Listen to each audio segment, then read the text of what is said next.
Hi, in this video I will show you how to borrow money from OnePay. So first, open the OnePay application and log into your account.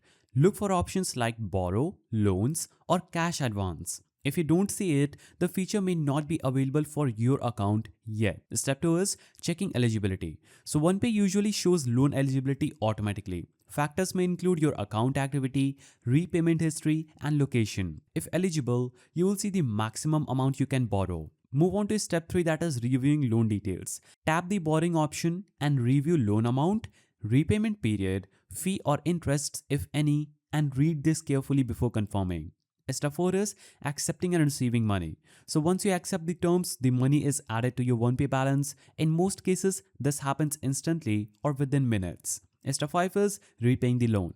So repay directly from your OnePay balance or linked bank account.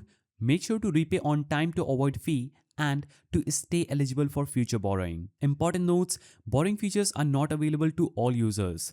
Late repayment can reduce future loan limits or disable the feature. Also, terms vary by region and user profile. Final tip: borrow only what you can repay easily. If you found this guide helpful, please don't forget to give it a thumbs up, and thanks for watching.